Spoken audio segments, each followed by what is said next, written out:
Salam alaikum, Azul Flaoun, bonsoir. L'épidémie de Covid-19 continue à frapper durement l'Algérie. Depuis des mois et des semaines. Des vidéos d'hôpitaux surchargés, des témoignages de médecins à bout, des tweets, des statuts Facebook, des vidéos appelant à l'aide. Les réseaux sociaux se font l'écho de l'affolement de nombreux Algériens face à la dégradation de la situation sanitaire, qu'ils soient sur place en Algérie ou à l'étranger. Le président de l'Agence nationale de la sécurité sanitaire, professeur Kamel Sanhaji, a indiqué mardi dernier qu'il serait important et grand temps de mettre en place des infrastructures externalisées, des espaces dédiés au Covid-19, du fait que la population n'a pas été assez vaccinée pour mieux contrer le virus. Le professeur Sanhaji a interpellé Ben Bouzid en indiquant qu'il revenait au ministère de la Santé de mettre en place les outils de riposte avec une stratégie, puisque ce département est pleinement responsable de la santé du citoyen.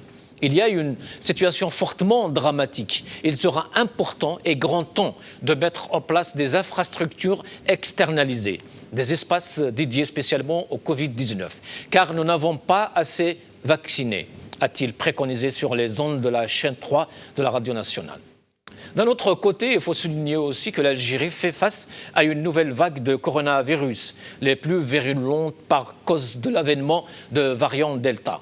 De plus de sa propagation rapide comparativement à la souche initiale, cette nouvelle souche touche désormais de plus en plus la catégorie des enfants, des plus jeunes. Le régime, face à cette situation gravissime que traverse l'Algérie, lui, continue dans sa logique du tout sécuritaire. Les services de sûreté de la wilaya de Skikda, par exemple, ont arrêté vendredi Hamza Chidouh, l'auteur d'une vidéo publiée sur les réseaux sociaux. Cette vidéo qui montrait l'état catastrophique de l'hôpital qui souffre d'un manque flagrant d'oxygène. La diffusion de la vidéo montrant un état catastrophique marqué par une pénurie d'oxygène et les négligences aussi flagrantes dont font l'objet ces patients atteints de Covid-19 a défrayé la chronique. Il a provoqué la colère des internautes algériens et a suscité un large élan de solidarité des citoyens envers ces patients contaminés et hospitalisés au CHU de Skikda. Présenté à la justice pour publication et diffusion d'informations tendancieuses, susceptible de porter atteinte à l'ordre public par l'usage d'un réseau social, l'auteur de la vidéo, donc Hamza Chidouh en l'occurrence, a été placé sous mandat de dépôt. À bout de force, plusieurs médecins et paramédicaux ont investi la rue hier après épuisement du stock d'oxygène à l'EPH de gynéco-obstétrique de Sidi Belabès. Munis de pancartes, ils ont momentanément bloqué même la circulation du tramway en scandant d'une seule voix « Ramenez-nous de l'oxygène ». La troisième vague de la pandémie, donc de ce coronavirus, a viré au cauchemar en Algérie, dans plusieurs régions du pays. Pourquoi les autorités sanitaires ont-elles été prises de court par l'arrivée massive de patients? Aurait-on pu anticiper, éviter cette flambée de contamination et par conséquent préparer les moyens devant servir à offrir une meilleure prise en charge aux citoyens? Qu'est-ce qui a empêché les autorités algériennes de le faire? Les raisons sont-elles d'ordre financier, stratégique, logistique ou politique? En tout cas, pour Chingriha, puisque Tebboune n'est jamais là, le problème réside dans les complots et les manœuvres qui se trament contre l'Algérie. Pour le peuple algérien, le problème réside dans l'illégitimité des décideurs, l'incompétence des responsables, la défaillance de l'État et l'horizon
Algérie, la situation sanitaire gravissime.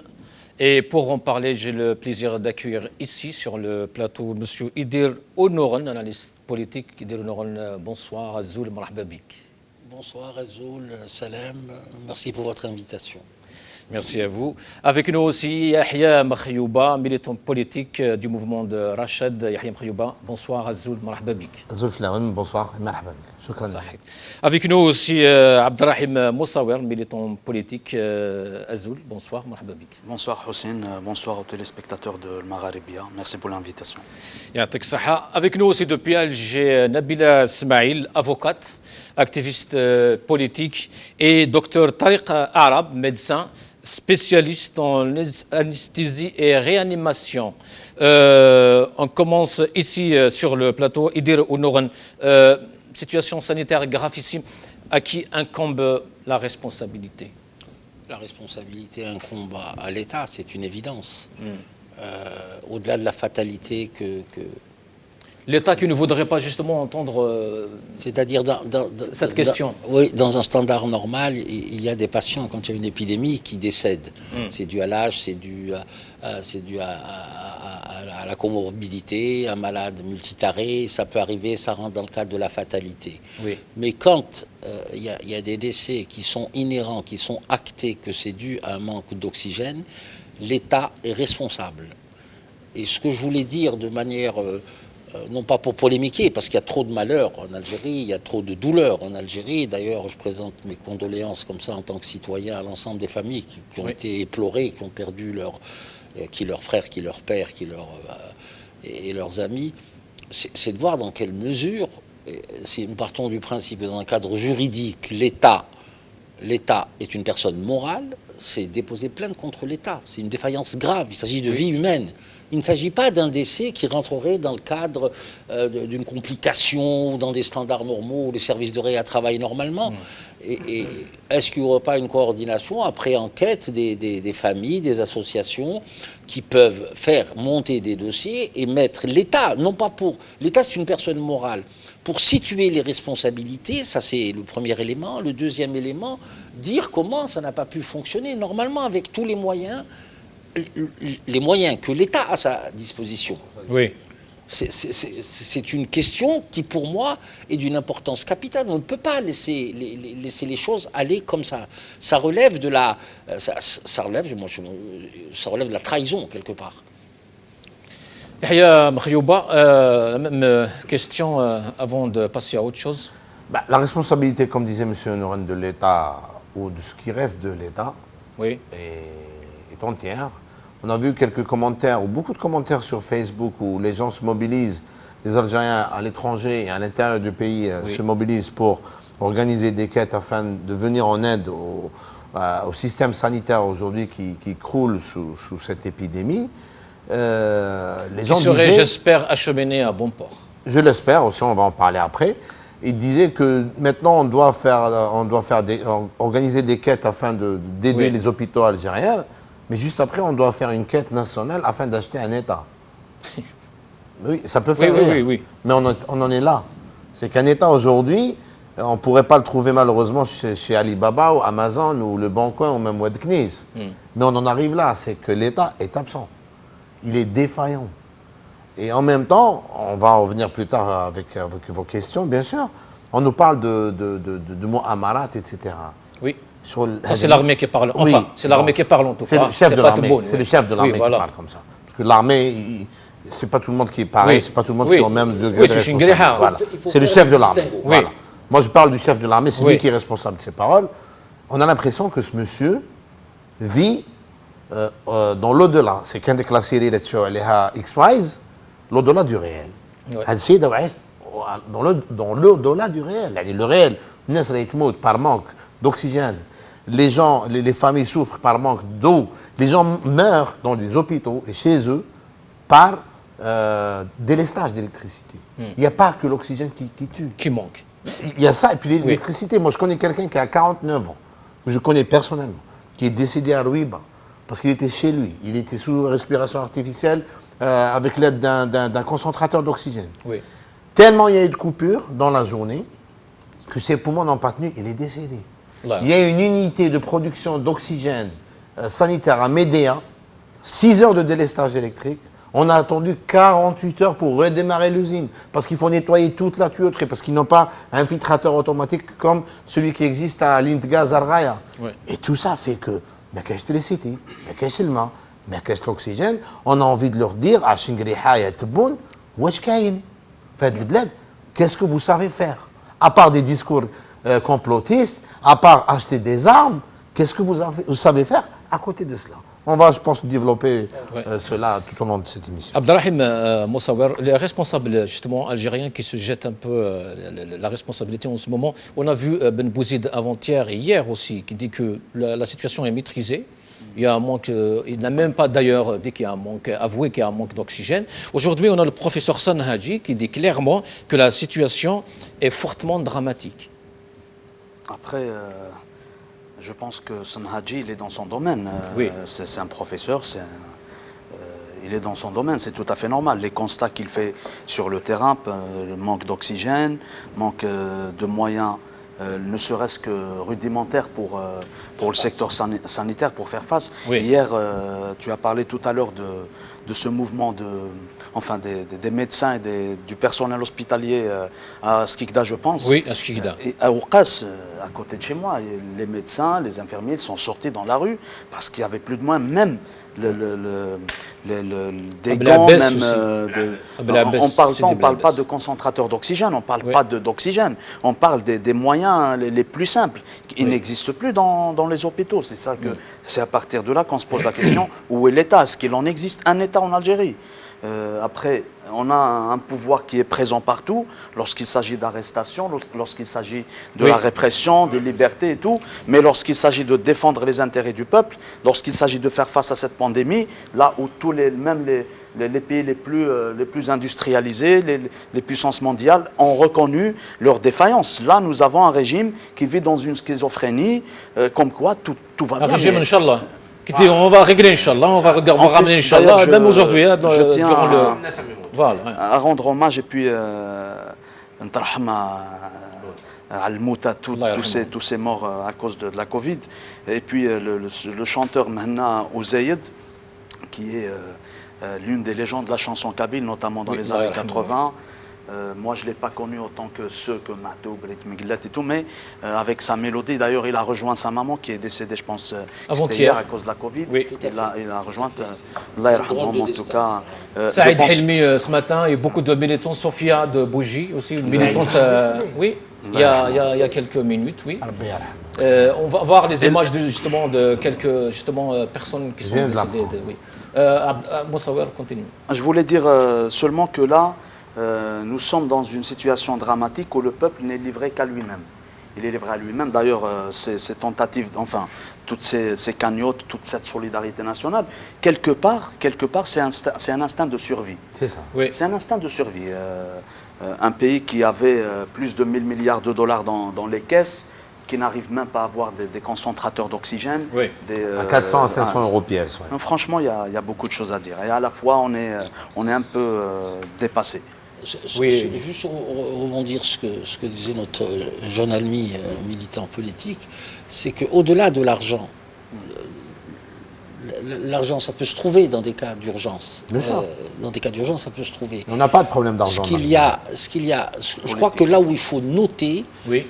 L'impéritie du gouvernement, c'est-à-dire son incompétence avérée, c'est qu'il n'y a même pas de protocoles qui ont été mis en place. Depuis 2 ans. Ils n'ont pas géré la situation. Ouais. Le problème d'oxygène allait inévitablement se poser. C'est toutes ces questions d'ordre politique. Et en plus, quand je dis,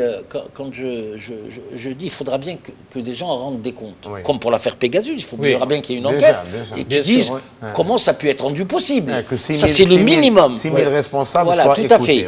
Tout à fait, ça, on en parlera peut-être, ou pas aujourd'hui, parce que la douleur est tellement grande. Mais le problème, c'est que ça acte non seulement de la déliquescence de l'État, d'abord des équipes présidentielles, de M. Tebboune et de ses équipes, du gouvernement. On n'a pas vu Tebboune d'ailleurs. Oui, d'ailleurs, son silence. Non, mais parler. Non, s'adresser au peuple, c'est la moindre des choses en temps de crise. Absolument. On ne lui demande pas d'être Churchill. Le ministre de la Santé a déclaré avant-hier qu'on était en guerre. Donc, quand un ministre de la République déclare qu'on est en guerre, Donc le chef de guerre est censé être le chef de l'État, qui est lui-même ministre de la Défense. Mais il y a justement, pour revenir aux contradictions justement des déclarations, il dit qu'on est en guerre, en même temps il dit qu'on a été surpris par ce virus. Alors je vais revenir à la déclaration de la professeur Sanhaji. C'est que Lyon, il serait injuste de dire que c'est le professeur Ben Bouzid qui est le seul responsable de cette situation. Oui. Il en est responsable parce que c'est le ministre de la Santé depuis presque 2 ans.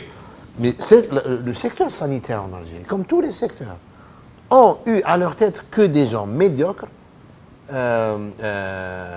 désignés par la police politique depuis 30 ans. On a eu du Saïd Barket, des Amartou, des Boudief, mais d'une médiocrité atroce. Oui. Donc quand on installe la médiocrité à la tête des ministères, notamment celle de la Santé, on a ce résultat-là. Monsieur Sanhaji qui a été importé, j'utilise bien les mots, qui a été importé de Lyon, qui est chef ou responsable de l'Agence nationale de la sécurité sanitaire. Aujourd'hui, il essaie de nous dire que c'est la responsabilité du ministre de la Santé. C'est facile de le dire, mais quand on accepte cette responsabilité d'être à la tête d'une agence de sécurité sanitaire, si on n'a pas de budget, si on n'a pas de prérogatives, qu'est-ce que je fous là? Pourquoi on ne démissionne pas? Pourquoi on ne dit pas des choses? Ce costume ou dire un mouchoir ou chbab ou bogos, ça c'est facile. La difficulté elle est dans la difficulté elle est dans le travail. Depuis 1 an et demi, ils savent qu'il y a un problème de coronavirus. Un détail. Quand on parle d'oxygène, est-ce que vous savez qu'on a un militant, c'est un ami personnel, à Ain Mlila, qui a été emprisonné en avril-mai 2019, après 2 mois pour le Hirak, à cause d'une intervention qu'il a eue avec ses amis Ain Mlila à l'encontre du directeur de l'hôpital de Ain Mlila. Pourquoi? Parce qu'il y avait des malades, il y avait des femmes qui étaient décédées. Manque d'oxygène. Il y a le Covid, il y a des problèmes à l'oxygène. On ne vient pas me dire que l'oxygène, c'est parce que le Covid. On se rappelle tous de la fameuse vidéo justement du Wali de Wahran, qui a été interpellé par un professeur. Monsieur le Wali, il y a un manque d'oxygène. Il a dit, mais non, il n'y a pas d'oxygène. Donc, on a sur le papier, qu'il y a. Ce que je voulais dire, pour compléter un peu ce que disait M. Mariouba, ce qu'il y a, c'est que même si on a un piètre ministre, il y a des services au ministère. Normalement. Moi, ce qui me, parce que mettre ça sur le compte de M. Ben Bouzid ou pas, c'est injuste. C'est tout un système qu'il faut condamner. Il n'y a pas de protocole, il n'y a pas de plan Orsay, il n'y a rien. Il n'y a pas de stratégie. Et qui plus est, au-delà de la stratégie, c'est que c'est véritablement un problème politique énorme. Et qui va rendre des comptes maintenant? C'est ça le souci, qu'on ait déjà la culture de se dire... Qui va rendre des comptes? À qui va-t-on s'adresser? On a affaire à des ministres qui n'ont jamais été élus. Ils n'ont pas de mandat. Donc c'est elle qui m'a désigné, mais si Chabli désigné. Oui, tout le monde est désigné. On ne peut même pas leur demander des comptes du moment qu'on ne les a pas élus. Et les utilisent comme des chars à Voilà, c'est le cas aujourd'hui. Par contre, juste un truc, juste pour terminer, pour moi ça me paraît important. Je me rappelle qu'il y a plus de 2 ans, 1 an et demi, sur le plateau, en plus, les citoyens algériens ne font pas confiance à la communication institutionnelle. Moi, j'avais même suggéré à l'époque, et vous pouvez retrouver, que les patrons de service, ceux qui ont une crédibilité, une moralité, tous en règle générale, quand on fait ce métier, on le fait par amour, c'est un sacerdoce quelque part, prennent le pouvoir au niveau de la communication. Parce que si les profs et les médecins avaient pris le pouvoir dans le cadre de la communication, on n'en serait pas là aujourd'hui. Parce que les choses auraient été dites. On va écouter M. Ben Bouzid, justement, qui dit être surpris par cette vague. Et après, on écoutera aussi M. Sanhaji. المشكل الكبير في هذه السلالة فاجأتنا في وقت ضيق حتى وكنا ننتظر في الموجة الثالثة وننظم روحنا ننظم نفسنا لأن راهم حاليا في العالم راهم في الموجة الرابعة ولماذا لا؟ نحن في وضعية صعبة. أولا هناك الخاصية اللي تمثل هذا الفيروس الجديد المتحور دلتا عنده خاصيات جديدة. بالتالي قوة العدوى تاعو متزايدة بالنسبة للفيروس الأصلي. كان مؤشر الانتشار هو مؤشر علمي يسمى coefficient de reproduction يعني يسمى R0 كان 2 يعني في المتحور الاصلي في الفيروس الاصلي يعني الرقم 2 يشير بانه اذا كان واحد معدي يقدر يعدي 2 تاع الاشخاص حوله، ولا المتحور دلتا عنده R0 تاعو يساوي 8 ستادير كو واحد يكون معدي عنده دلتا يقدر في دون جروب يعدي 8 من الناس. الدور تاع الوكاله هو تنسيق ما بين كل هذه المعطيات، تنسيق كل هذه المعطيات باش تظهر بشفافيه وتكون عندها قيمه زائده اون بلو فالو من طرف الوكاله، من طرف خبراء الوكاله اللي هما دي بوليتكنيسيان ماتيماتيسيان دي بيولوجي دي ميدسان كل شيء، هو اللي رايحين يعني يدرسوا بصفه علميه واستشرافيه وبموديليزاسيون باش تكون هاد المؤشرات تعطينا دي زاليرت، تعطينا دي تنبيه وباش يعني الوكاله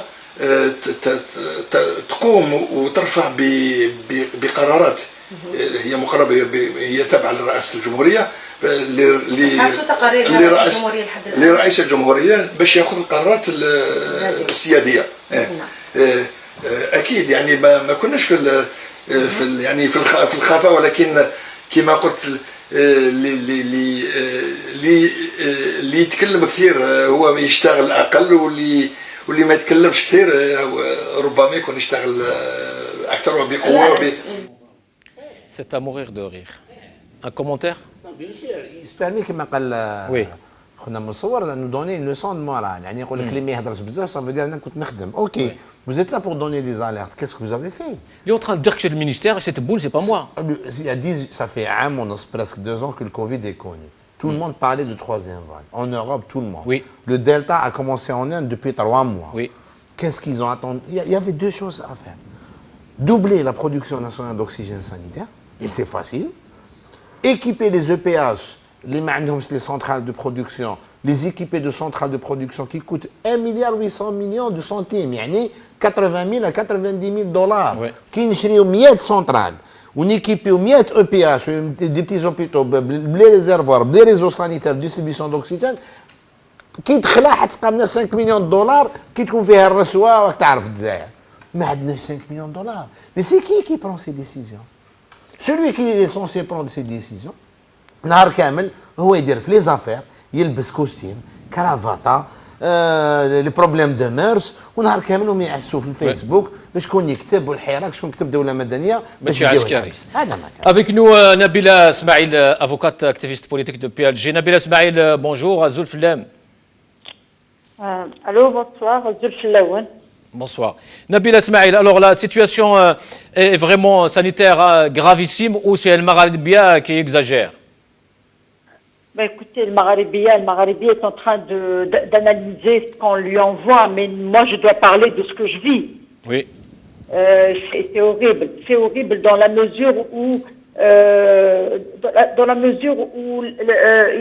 maintenant le peuple ou bien les citoyens sont en train de se poser la question, il est mort de quoi? Il est mort de Covid ou il est mort d'une maladie? Alors quand on dit non, il a eu crise cardiaque à Andouzhar, c'est horrible ce qui est en train de se passer. C'est horrible. C'est horrible que vous ne cessiez pas de recevoir des coups de fil de personnes que vous connaissez pour vous demander si vous connaissez quelqu'un qui a un abus d'oxygène. Est-ce que tu peux pas intervenir à l'hôpital? C'est horrible. C'est horrible d'en être arrivé là et de savoir que les gens sont en train de mourir parce qu'ils n'arrivent pas à respirer. C'est ça, c'est de ça qu'il s'agit. Et ce qui est encore plus grave, c'est de constater et d'accompagner ces gardes malades qui vous appelle complètement affolé, à vous dire on est en train de surveiller le débit, il est en train de paniquer parce qu'il n'y a pas assez d'oxygène. Vous avez des malades qui ouvrent les yeux, qui ne trouvent pas un parent devant eux et qui paniquent. Et quand ils paniquent, il y a avec l'alerte, elle lui fait baisser le taux d'oxygène. Vous savez, nous n'arrivons plus à être utiles. Et je vous cache pas, ça me tue, moi personnellement, en tant qu'avocate, ça me tue de ne pas être utile.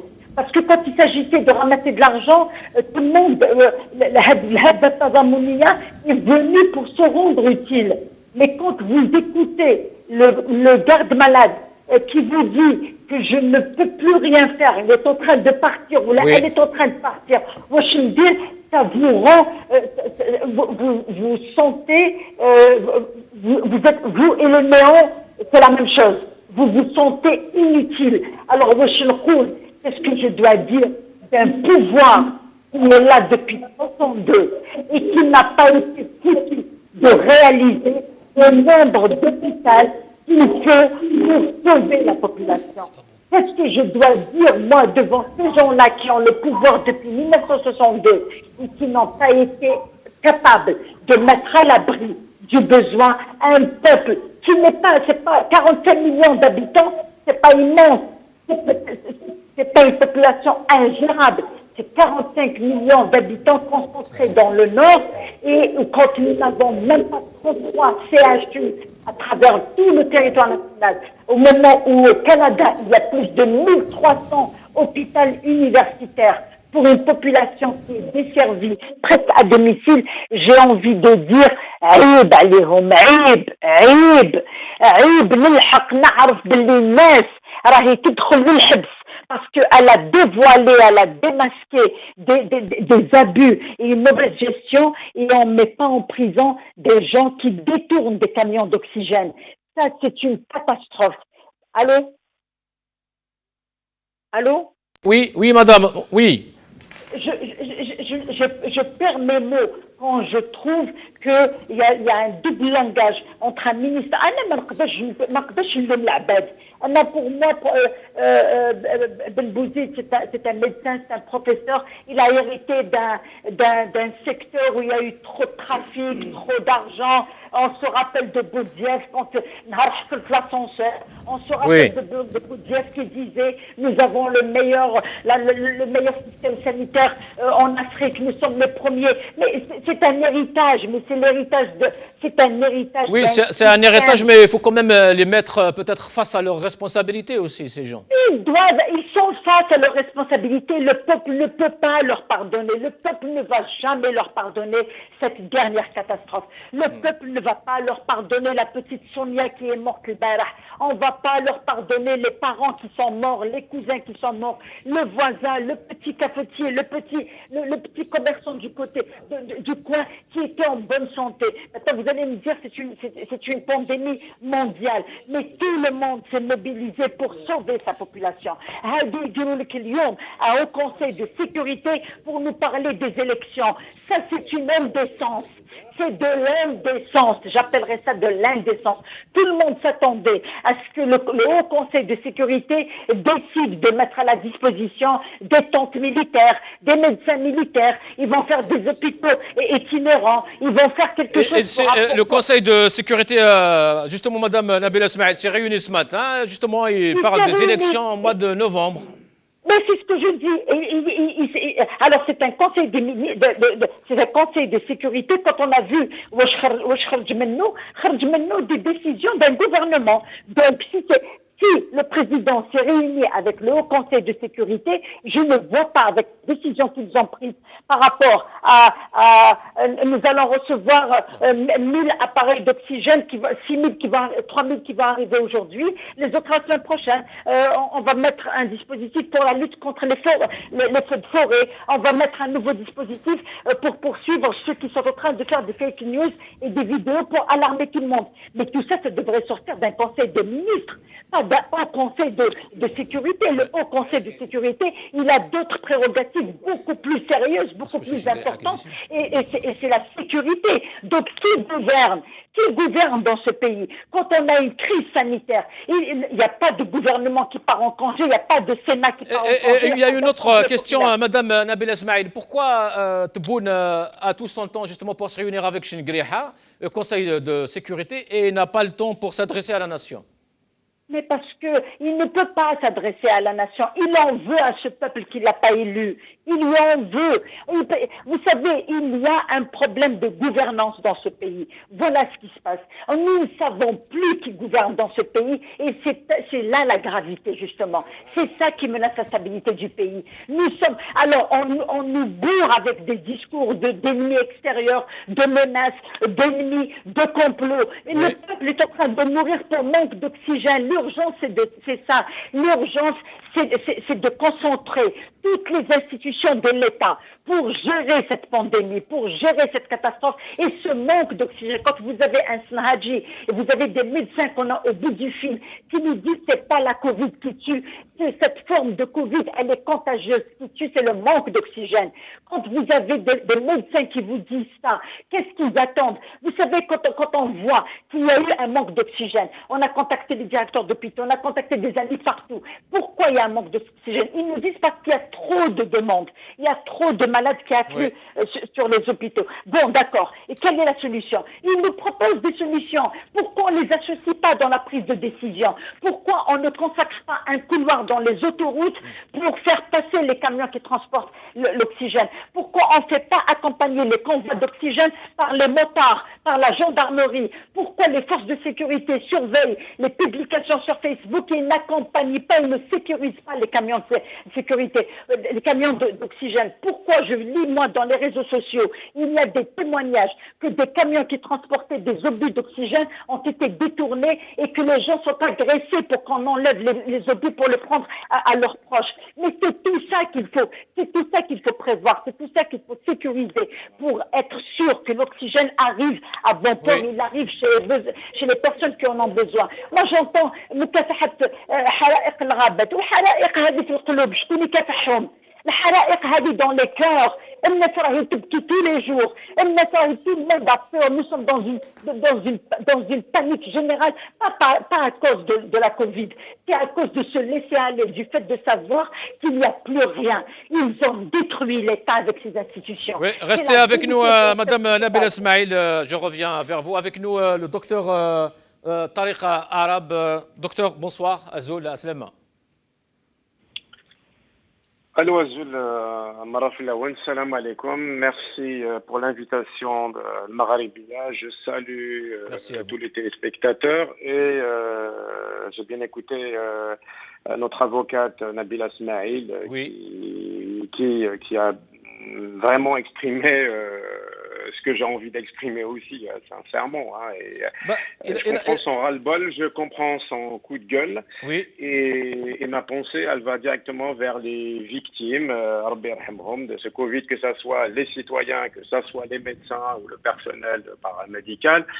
Je suis aussi choqué et écœuré. Voilà, Rabbi yarhamhum, Inch'Allah. Allah yarhamhum.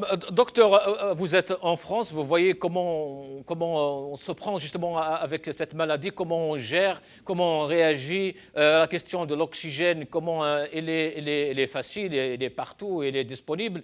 Mais par contre, quelle est l'urgence aujourd'hui en Algérie, puisque vous suivez aussi la situation en Algérie?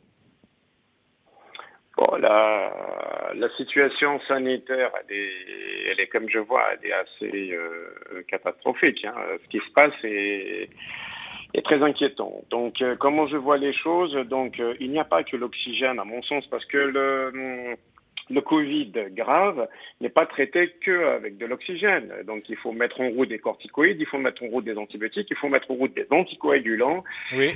et mettre en place des cellules de crise un peu partout. Et il y a une gestion de places qui n'est pas très simple, donc il faut voir le nombre de places qui existent, soins intensifs et réanimation à l'échelle nationale. C'est ce que nous n'arrivons pas à comprendre exactement. Donc il y a normalement une échelle mondiale de cette histoire-là de chiffres. Donc pourquoi les systèmes de santé se retrouvent un petit peu bousculés? Parce que tout simplement, il y a une histoire de gestion de place des soins intensifs et de réanimation qui ne suit pas les entrées vers ces services-là. Donc, les plus chanceux qui ont pensé en amont à ces nombres de places de réanimation. Je cite des exemples qui ont, par exemple, enfin, c'est des chiffres de l'OCDE, de l'Organisation de coopération et de développement économique mondial, donc qui vous donne un certain nombre de chiffres, un ratio en fonction de 100 000 habitants. La Turquie, maintenant, elle est classée première. Donc, il y a 40 lits de réanimation pour 100 000 habitants. Les États-Unis viennent derrière avec 34 lits, l'Allemagne qui vient par la suite avec 29 lits pour 100 000 lits de réanimation, l'Italie, et puis par la suite, il y a la France. Donc, en fait, dans ce classement-là, on ne trouve pas l'Algérie, malheureusement. Donc, mais pourquoi, justement, docteur, pourquoi l'Algérie, justement, n'a pas pu anticiper cette flambée? Est-ce que c'est un problème de moyens? Est-ce que c'est un problème de volonté? Est-ce que c'est un problème politique? C'est ce qu'on aimerait comprendre aussi. Votre invitée, elle a bien, même si elle n'est pas médecin, donc elle a abordé la question de la gouvernance. Il y a un vrai problème de gouvernance. Il n'y a pas qu'un problème de gouvernance au niveau du système de santé, mais tous les domaines sont malheureusement défaillants. Donc que ce soit économique, culturel, sportif, même le système de santé y suit. Oui. Donc le système de santé n'est pas isolé à d'autres systèmes. Donc il y a un problème de gouvernance. Donc voilà. Donc en fait c'est pour cela que le peuple en grande majorité manifestait depuis 2019. Est-ce qu'on peut parler de culture sanitaire aussi, docteur? Qu'est-ce que vous appelez par culture sanitaire? Justement, les citoyens aujourd'hui, c'est tous les citoyens qui cherchent de l'oxygène pour le ramener chez eux, chez soi. Le Venox, c'est pareil. Ils sont tous devenus des médecins. Est-ce qu'il y a ce problème aussi? Alors, il y a vraiment une panique au niveau à l'échelle nationale. Il va falloir un mode de communication qui soit adapté. C'est-à-dire qu'il faut faire tout en sorte pour calmer, pour apaiser la population et être transparent et expliquer ce qui ne va pas. Il ne faudrait pas trop mentir et dire, bon, on a 6 morts, 7 morts, etc. Alors que moi, je peux vous dire, preuve à l'appui, que ces chiffres-là sont pas bons. C'est-à-dire, je m'explique, les chiffres officiels qui parlent, par exemple, de taux de mortalité d'AVC par an, il y a 20 000 morts par an d'AVC. Il y a 25 000 morts d'infarctus du myocarde par an. Il y a 20 000 morts de cancer par an. Il y a 23 décès par 100 000 habitants d'accidents de la route. Donc, quand vous multipliez tous ces chiffres-là, là, je vous ai donné juste un petit aperçu. Je sens vous parler de la mortalité maternelle. Hein. L'OMS, elle a donné ces chiffres par rapport à l'Algérie. Pardon, c'est l'APS qui a donné ce chiffre-là en 2020. On parlait de 48 décès pour 100 000 naissances. Donc, quand vous multipliez tous ces chiffres-là, ces chiffres-là sont au-dessus de 6-10 de Covid. Donc, je ne vois pas pourquoi il y a une panique à bord quand il s'agit de 6-7 morts. Donc, s'il y a 6-7 morts, ça veut dire que le système de santé est très performant. Alors que ce n'est pas le cas, parce qu'on voit qu'il y a une grosse tension. Donc, ce que j'ai envie de dire, c'est que, il faut que les gens puissent garder leur calme. Ça, c'est très important. Je parle en tant que médecin, je ne suis ni officiel, je ne fais ni de politique, ni rien du tout. Donc, ce qu'il faut comprendre, c'est que là, les médecins se battent pour casser la chaîne de transmission. Donc, il y a des choses assez basiques. Il faut revenir vers le basique et revoir les directives de l'OMS qui est clair et simple, c'est-à-dire les distanciations sociales, c'est-à-dire le port du masque, le gel hydroalcoolique. Après, les politiques, il va falloir qu'ils interviennent pour parler du confinement ou pas de confinement, mais on sait que derrière, il faut que l'économie puisse suivre, c'est-à-dire que les gens, il va falloir leur assurer le minimum syndical de vie, c'est-à-dire qu'il va falloir qu'ils aient de l'eau, leur salaire, ils doivent suivre. On ne va pas tourner autour de la question de coupure d'eau, de manque de l'huile, manque de semoule, manque d'argent au niveau de la poste. Donc là-dessus, donc tout ce que vous allez mettre en place comme mesure barrière ou confinement ne va pas servir à grand-chose. Donc il va falloir comment apaiser la population, c'est-à-dire il va falloir leur montrer un chemin à court terme, à moyen terme et à long terme, c'est-à-dire leur expliquer que si on fait un confinement, et derrière, nous allons assurer la nourriture, les salaires, le minimum syndical pour que la population ne soit pas en panique. Par la suite, en même temps, en parallèle, il va falloir que les cellules de crise, que ce soit dans les services d'urgence, services de réanimation, services de soins intensifs et partout, puissent s'activer et essayer de trouver une façon de travailler adaptée et gérer les places. C'est-à-dire que cette histoire-là de place est extrêmement importante. Il va falloir penser à des hospitalisations à domicile. C'est-à-dire qu'il va falloir qu'il y ait une création d'équipes tournantes qui se déplacent chez les gens pour être sûr qu'ils ne nécessitent pas une hospitalisation, qu'ils aient besoin de minimum de soins. S'il faudrait de l'oxygène, il va falloir se débrouiller pour des extracteurs en oxygène à la maison. Ce qui est en train de se faire là est formidable par des associations à caractère humanitaire. Nous attendons que l'armée, justement, déploie ses moyens, les hôpitaux de campagne. Alors la question, il va falloir qu'elle soit posée aussi à ces dirigeants. C'est-à-dire qu'on a vu dans les systèmes de santé qui étaient sous tension le déploiement de l'armée avec des hôpitaux de campagne qui doivent être installés un peu partout. C'est-à-dire que ces hôpitaux de campagne vont servir à baisser la pression qui existe dans les hôpitaux. Les médecins qu'on appelle... Mais l'armée ne parle pas d'urgence sanitaire, malheureusement. Elle parle de complot qui se trame contre l'Algérie. Eh bien, c'est pas bien. C'est pas bien. Il va falloir que ces personnes-là qui gèrent cette institution se fassent leur autocritique.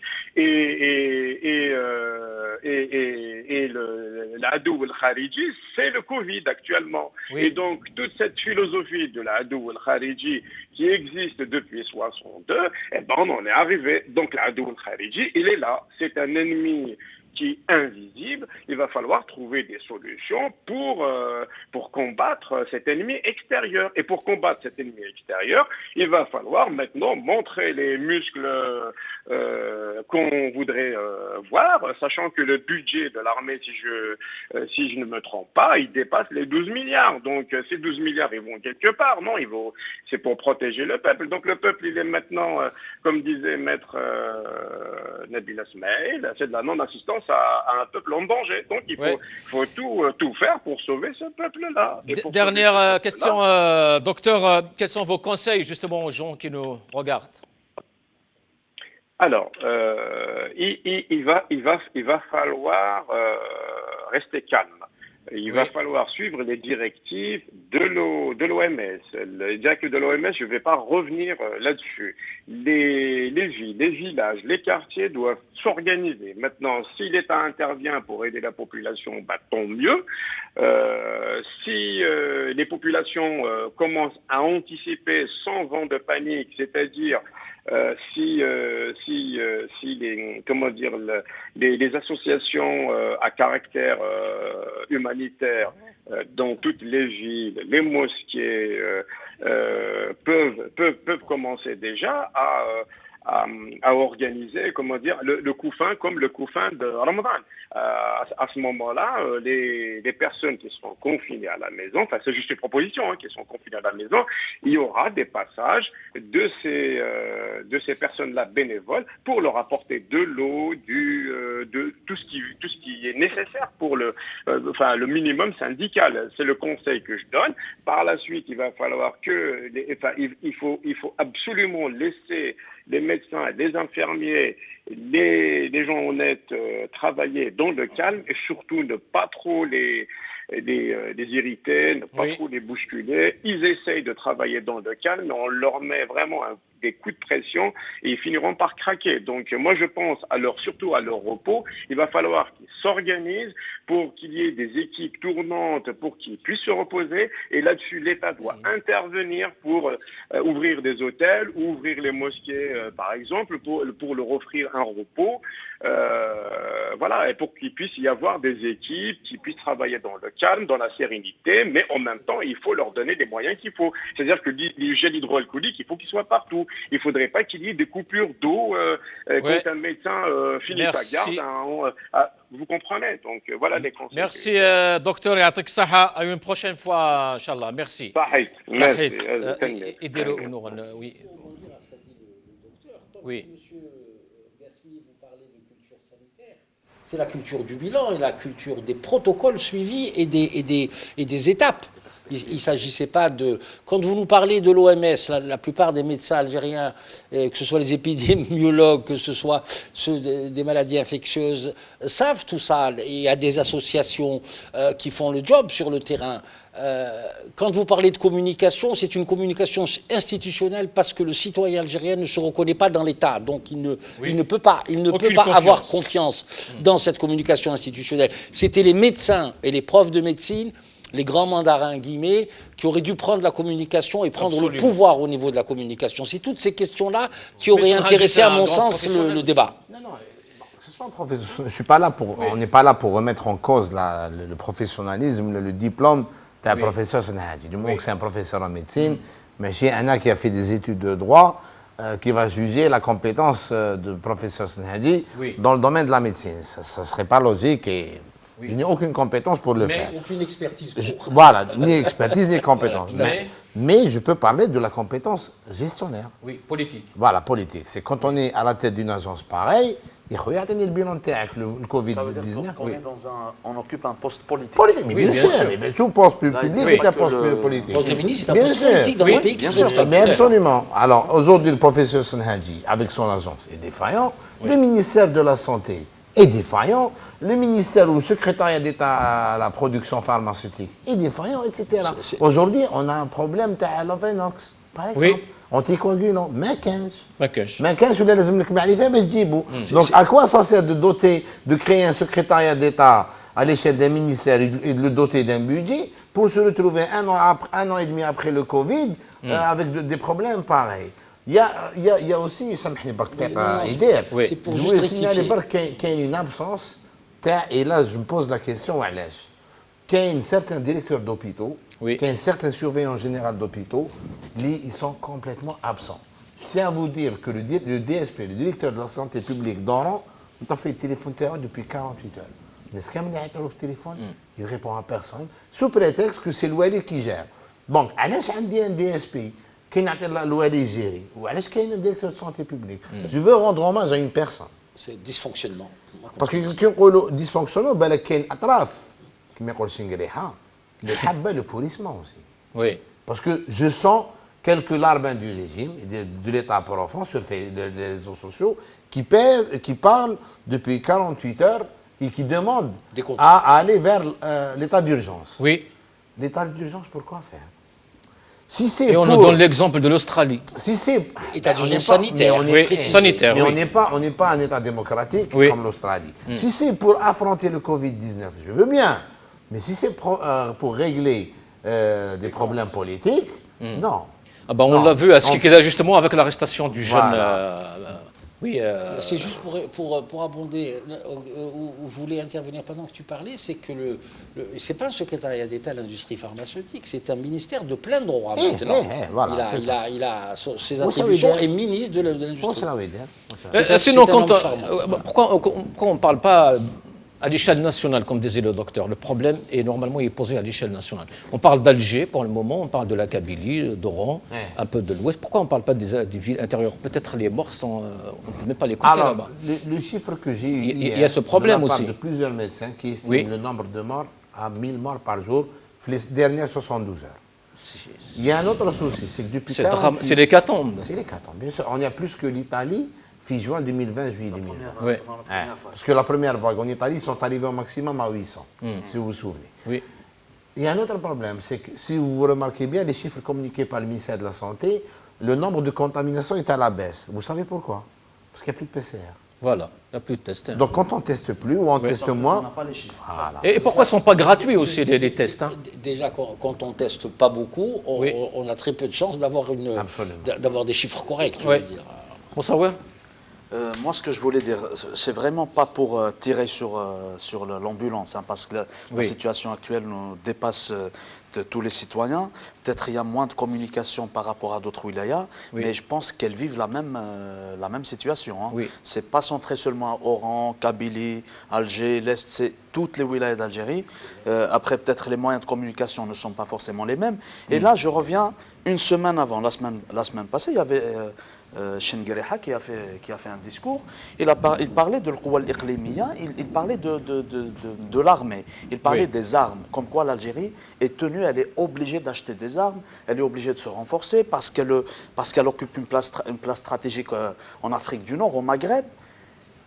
Ça, c'est l'armée, c'est-à-dire c'est la logistique militaire. Et de l'autre côté, nous avons un peuple qui meurt à cause de la Covid. En principe, par manque d'oxygène. Par manque d'oxygène, par les moyens les plus simples auxquels on n'a pas accès. Donc, en principe, un chef d'état-major qui parle de l'intérêt national, de l'intérêt du peuple, c'est ce que vous disiez tout à l'heure, les hôpitaux de campagne, les moyens, les hôtels de l'armée, le personnel médical, les médecins, normalement, ils seraient réquisitionnés, mobilisés pour sauver le peuple dans cette impasse. On voit que dans tous les pays du monde, même les pays qui ont le moins de moyens, quand il y a une épidémie, quand il y a un problème national, des séismes par exemple, même les militaires, ils sont là, les soldats, ils sont là sur le terrain. Ils peuvent même appeler à la solidarité internationale. Un pays comme la Turquie qui va rentrer en 2022 dans le cercle G7, les cercles fermés des 10 premières économies du monde, ils ont des feux de forêt depuis une semaine. Oui, bien sûr. Ils ont fait appel à la Russie, l'Azerbaïdjan, le Kazakhstan, la France, les Pays-Bas, l'Italie. Alors l'Algérie a refusé l'aide de la France concernant la Covid. La politique. Donc c'est الشعب لا يموت خليه يموت.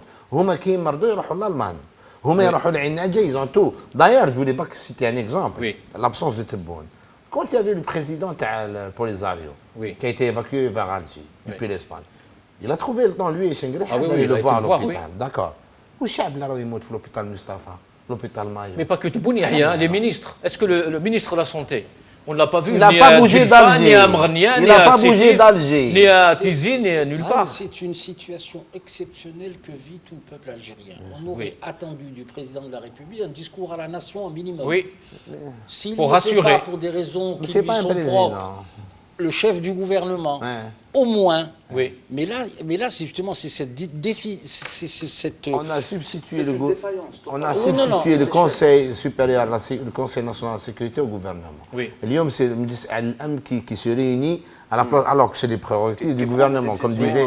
Voilà. Oui. En plus, ils se permettent. Il y a un certain nombre de. C'est constitutionnel. Hein. Il y a un certain nombre de ministres qui doivent, dont le chef du gouvernement, les affaires étrangères, etc. Et le chef d'état-major. Non, pas. En tout cas, le chef d'état-major, il est présent dans le Conseil des ministres. Non, il n'est pas présent. Quand il était Chengeriha. Non, il n'est pas il était présent. Non. Gaïd Salah parce qu'il avait vice-ministre. Oui. Il avait un chapeau politique. Oui. Celui-là, non, il est chef d'état-major tout court. Donc, il n'a pas le droit d'assister aux réunions du gouvernement. Donc, c'est pour ça qu'on fait Non, mais ce qu'il y a, d'un point de vue plus d'ordre général, sans dériver beaucoup, c'est que nous sommes, depuis le mois d'avril dernier, le premier communiqué du HCS, quand il commençait déjà à dire qu'on va réprimer les organisations terroristes. Oui. Ensuite, il y a eu le communiqué du ministère de l'Intérieur qui n'a pas été signé d'ailleurs, ce qui prouve sa grande intelligence, comme dirait Yahya. Ensuite, on a qualifié les organisations du MAC et de la Chaîne de terroristes. Mais n'oubliez pas une chose, c'est que dans la Constitution, l'article 30 de l'armée, il est dans son rôle, et tout ce qu'elle fait là aujourd'hui, c'est légal. Oui. On n'a pas assez combattu. Le fameux 44 sur l'article 30, alinéa 4. Pardon. Le 87 bis qui a été pondu par ordonnance. Normalement, ça passe au moins par le Parlement. Il n'y a pas de Parlement, il n'y avait pas de Parlement. À l'époque, il n'y avait pas de Parlement sur 4, 5, 6 jours. C'est pour ça qu'il a été... Le souci, c'est criminalise tout. Donc tout le dispositif qui a été mis en place, c'est pour criminaliser toutes les actions politiques et même les contributions d'intellectuels quand ils ont mis le fameux mot dans le moule constitutionnel. Absolument. Lyon, une association à Alger n'a pas le droit d'Amdram pour le Covid. Le Wali d'Alger a interdit à toutes les associations agréées par la wilaya d'Alger d'organiser des quêtes. Il leur a même interdit de circuler la nuit après le couvre-feu باش une association تدي قرعه oxygène واحد المريض في داره. يا خويا انت الا ما عندكش لي زومبيونس ما عندك لا بروتيكسيون سيفيل خلي الناس يخدموا يعني انت ما تخدم وما تخلي الناس. Ils le font très bien d'ailleurs, les Algériens. Ils le font très très bien. Elle est magnifique. Alors vous imaginez que pour des militants politiques, pour des businessiens, on est devenu en l'espace de 10 jours spécialistes à les prix. Spécialiste à les concentrateurs, spécialiste à les fournisseurs, la Chine, la Turquie, en France, parce que c'est la débrouille. Et quand vous avez une société civile qui se substitue à l'État, c'est grave. Les généraux, ils devraient se réjouir d'avoir une population aussi formidable que la population algérienne, de relever le défi puis de le remplacer quand il est défaillant. Madame Nabila Smaïl, le régime, justement, de son côté, au lieu de répondre à toutes ces questions, au lieu de se poser les vraies questions, justement, non. Il est en train d'arrêter les jeunes qui sont en train de filmer, justement, ces dépassements, cette situation tragique et dramatique que vit le peuple algérien. L'image de Hamza Chidouh n'est pas loin. Qu'est-ce que vous pouvez nous dire là-dessus en tant qu'avocate, bien sûr? Déjà, non seulement c'est une arrestation arbitraire, mais c'est une arrestation arbitraire qui vient de la part d'un régime qui a toujours fui les vérités pour imposer une gouvernance par le mensonge. Donc, arrêter quelqu'un, un jeune qui filme la panique à l'intérieur des hôpitaux, qui exporte la détresse d'une population, la détresse d'un corps médical, la détresse ou l'impuissance d'une population dans un hôpital, l'enfermer, le condamner à 1 année, ça a été la goutte qui a fait déborder le vase, je dirais que ça a été la goutte qui a fait renverser le vase, dans le sens où ceux qui ont créé un marché noir ou un marché parallèle d'oxygène n'ont jamais été inquiétés. Ceux qui ont triplé les prix d'oxygène n'ont jamais été poursuivis. Donc il y a un sentiment d'injustice. Vous savez, quand au début des arrestations de jeunes Hirakis, quand on se posait la question entre avocats, mais c'est injuste, pourquoi on condamne des innocents? Maintenant, on est en train de se poser la question, pourquoi on tue un peuple?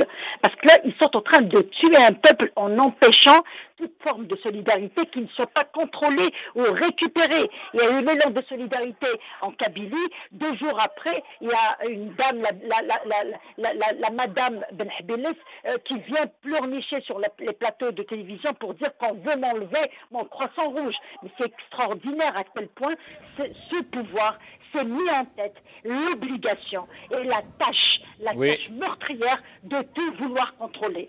À tout vouloir contrôler. Ils ont contrôlé la justice en mettant en tôle tout le monde, tous les hirakistes, tous les activistes politiques. C'est tout azimut. Tout le monde a été arrêté, tout le monde a été touché, tout le monde a été poursuivi. Maintenant, ils sont en train de bureaucratiser le seul moyen de sauver les vies. Soumettre la solidarité dans l'urgence à une bureaucratie meurtrière, ça c'est un crime contre le peuple algérien. Imposer une bureaucratie, un dossier, des formulaires, des centaines de pages pour quelqu'un qui veut importer des concentrateurs, ça c'est un crime. C'est un crime, c'est ça que de vouloir tout contrôler, et c'est comme ça que le pouvoir a toujours fonctionné, par la centralisation de la décision, la centralisation du plan d'action, alors qu'ils n'ont jamais eu de plan d'action, c'est plutôt des actions de déstabilisation, des actions de destruction qu'ils ont toujours menées, et là ce n'est pas normal. Vous savez, la leçon qui sera tirée, parce qu'un jour on va s'en sortir, je vous jure qu'on va s'en sortir. Moi, quand j'entends le chiffre de 1000 morts par jour, 1000 morts par jour ne va pas tuer l'Algérie. L'Algérie et va survivre à cette catastrophe. Elle va survivre à ce pouvoir. Elle va survivre à ce gouvernement. Elle va survivre à cet état-major. Et tout va être inscrit dans l'histoire parce que la réponse sera donnée une fois que le peuple va relever la tête. Parce que ce qui est en train de se passer a approfondi la rupture entre le peuple et ce pouvoir. Maintenant, même ceux qui avaient des doutes, même ceux qui nous disaient même Hadouk, ils ont rejoint la rue, ils ont rejoint la contestation. Je reviens sur ce que disait votre invité, docteur Kalbi, j'espère que je ne me suis pas trompé de nom, que je salue. Mais, docteur Arabe, oui. Docteur Arabe, je m'excuse de m'être trompé. Il disait que il faut encourager le confinement. Il faut fournir à la population tous les besoins pour éviter qu'elle sorte. Quand vous rencontrez, chaque fois que vous sortez, vous rencontrez des jeunes sur des motos en train de traîner derrière, sur leur dos, des bidons de 5 litres d'eau. Comment voulez-vous qu'ils ne sortent pas? Quand vous êtes obligé de sortir, de travailler, de transporter la galette vers le magasin d'à côté, quand vous êtes obligé de sortir pour aller chercher de l'argent avec l'inquiétude de ne pas en trouver à la porte, comment voulez-vous encourager la population à aller vers un confinement, bien que je salue les communes, surtout ici en Kabylie, je salue les... décréter des confinements locaux et qui sont passés outre les directives du gouvernement qui ne voulaient pas. Mais il y a des maires qui ont pris leurs responsabilités, qui ont décrété des confinements et la preuve, c'est que tout le monde a été pris en charge et maintenant on vous parle de vouloir contrôler des associations. Vous savez, la seule chose qu'ils ne pourront pas contrôler, c'est la colère de cette population si jamais ils la poussent à bout. Parce que c'est de ça dont on a peur. On a peur que la population soit poussée à bout d'une action violente. La population, justement, l'esprit de Hira qui est toujours là, Madame Nabila Smaïl. On a vu ce qui se passe à Ouargla hier, aujourd'hui à Mnia. On va regarder ces vidéos et on continue.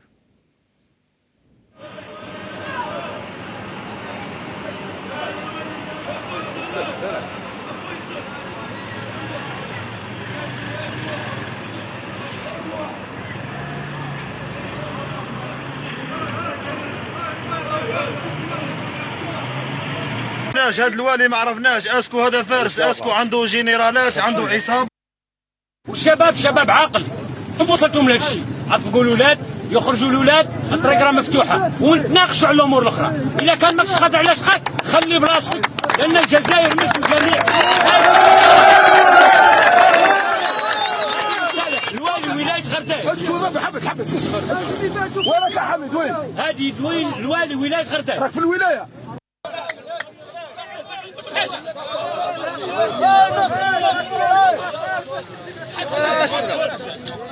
حاب نقول لكم حاجه حاب نشكركم اهل العكايم خلينا نقول كلمه بالنوبر نصر كاين واحدين اقل في نور شوف لهم ناس شوف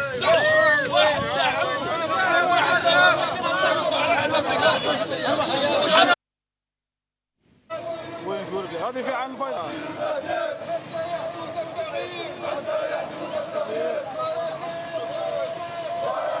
بركات التهميش بركات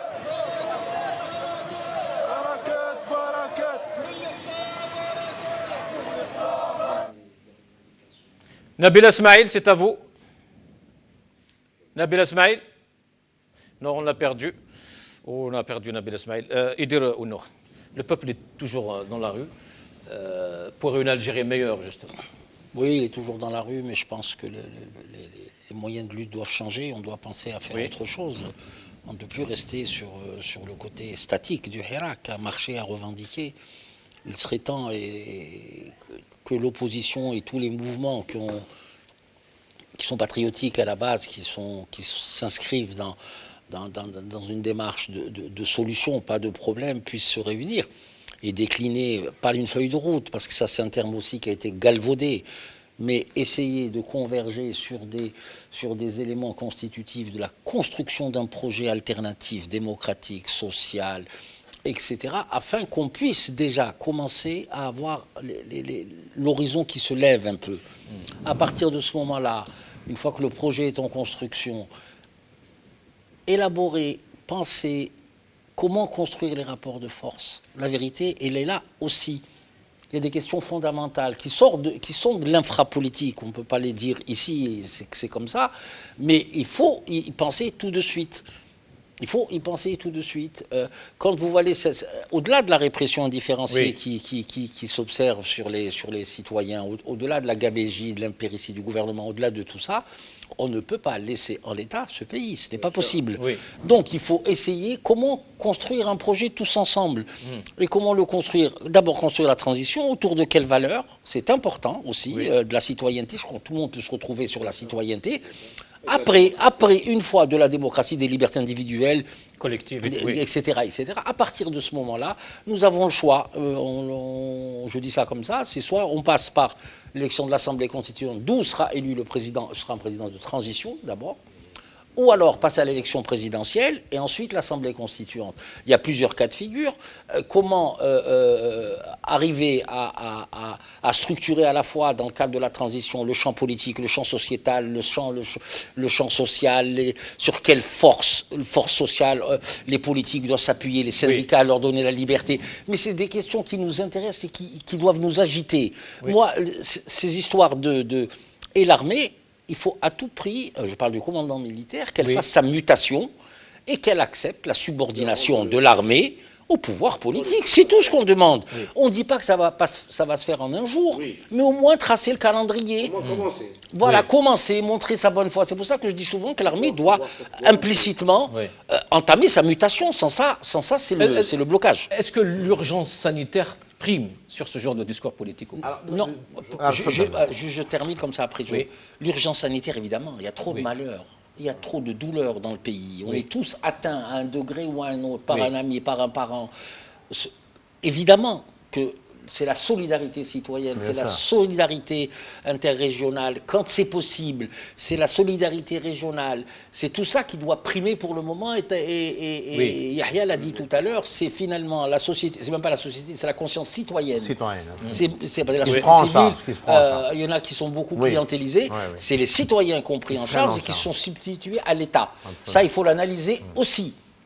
Est-ce que l'armée ou l'état-major a compris ceci? C'est pour ça qu'il ne parle jamais de politique, de changement, de démocratie. Il nous parle de l'ennemi, du complot. Il y a tellement de luttes, il y a tellement de changements de généraux qu'on ne peut, je pense qu'à mon avis, on ne peut plus parler d'état-major aujourd'hui. Les généraux, ils partent en prison, Yahya, justement. Voilà, déjà, il y en a plus que de 30 qui sont en prison. Le cas de Gouesmi qui a été relevé hier, c'est possible qu'il aille en prison.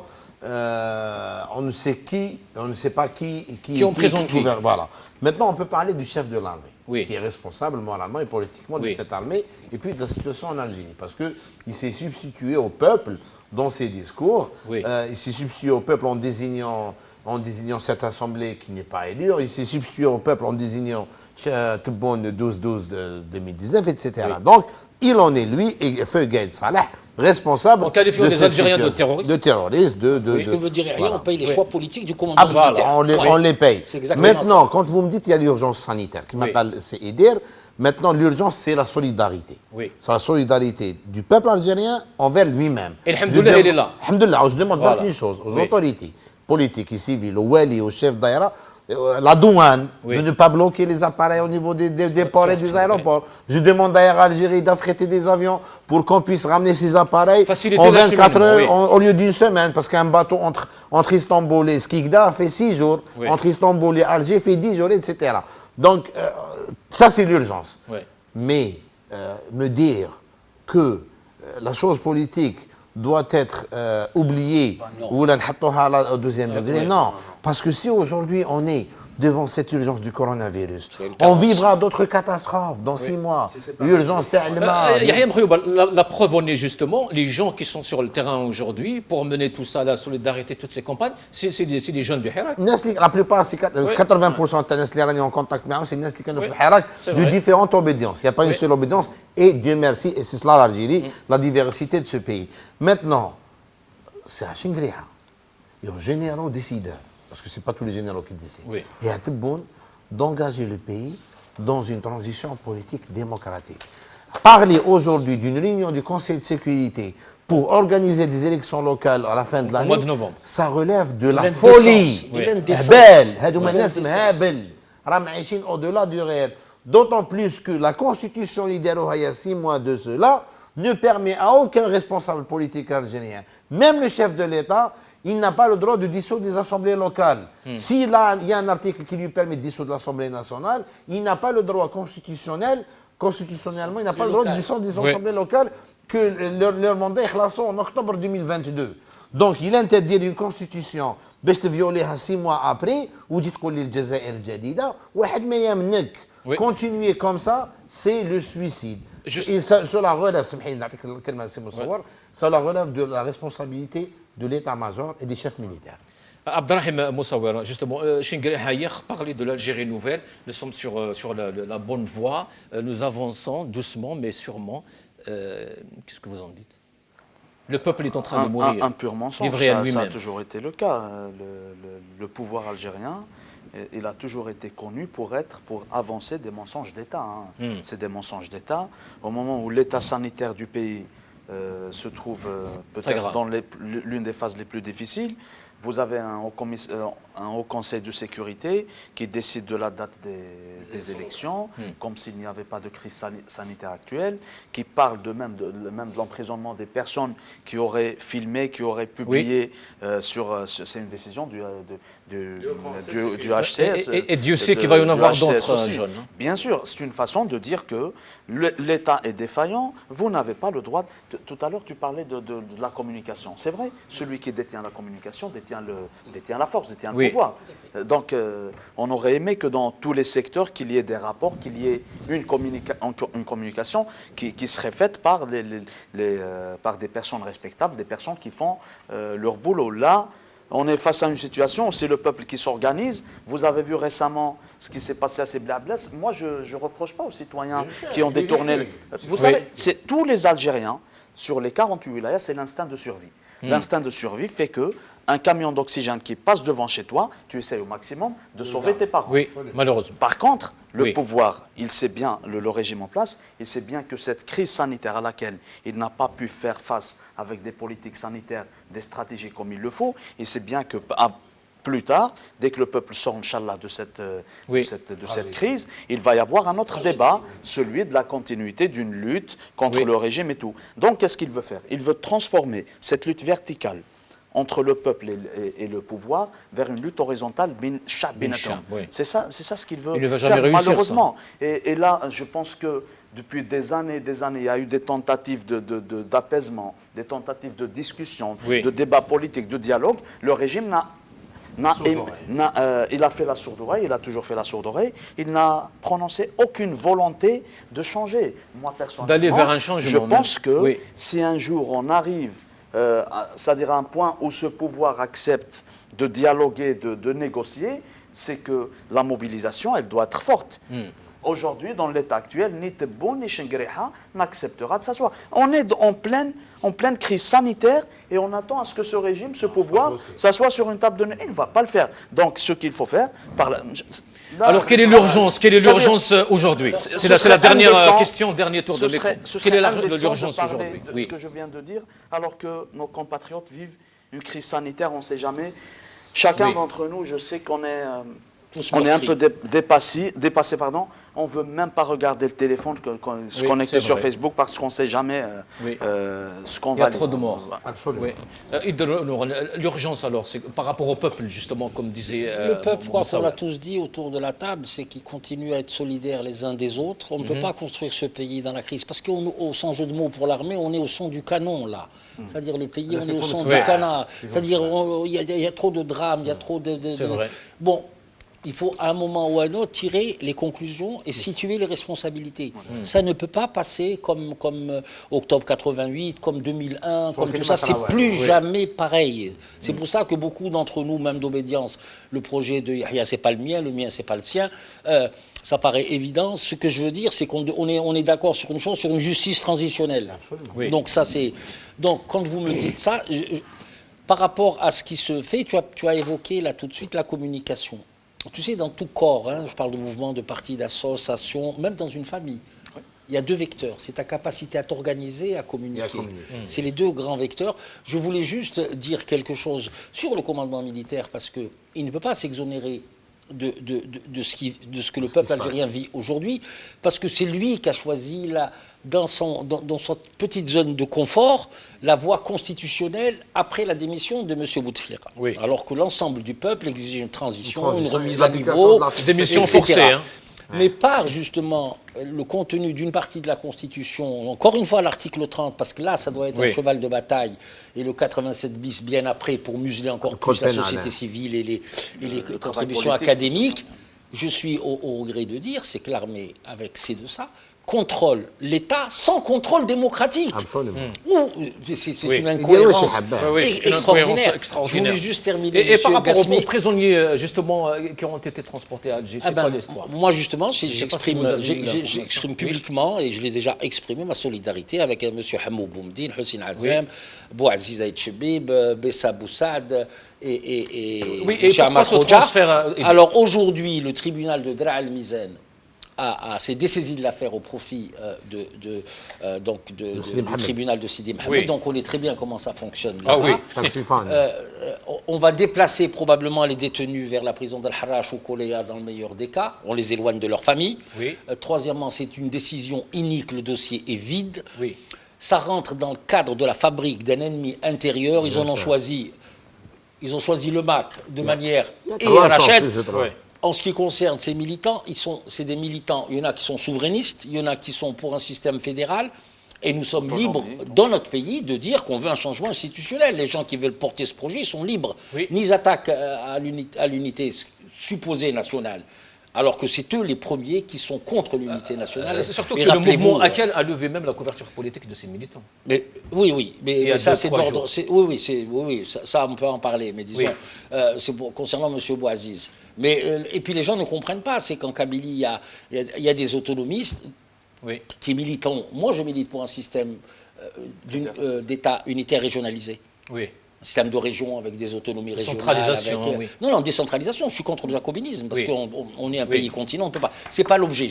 Je voudrais juste terminer et je dirais que le pouvoir devrait prendre en considération ce qu'il est en train de faire et de prendre la mesure, vraiment la mesure, je le dis de manière grave, la mesure des gestes inconséquents qui risquent d'arriver. Et qu'il sache que sa responsabilité est engagée aussi. Oui. Juste, je veux saluer M. Mahdaoui Abdelkader, directeur de l'EPH de Mahguena, ancien directeur d'hôpital. Ça fait 10 jours qu'il n'est pas rentré chez lui. Ça fait 10 jours qu'il n'a pas pris de douche. Salam aleh. Ça, c'est un responsable qui est en guerre, contrairement au ministre de la Santé, qui se balade en costume cravate à longueur de journée. Merci. Juste un dernier mot, parce que là, notre ami Rabah Karesh, journaliste qui a été emprisonné depuis 108 jours à Tamnaraset. Demain, il va passer au tribunal, espérant qu'il sera libéré. Merci Abdelrahim Moussawar, merci Yahya Mkhiyouba, merci Nabil Esmaïl, merci Dr Tariq Arab, merci à vous toutes et à tous. Cette émission arrive à sa fin. Qima Dilhana, à demain, Inch'Allah. Je vais te dire.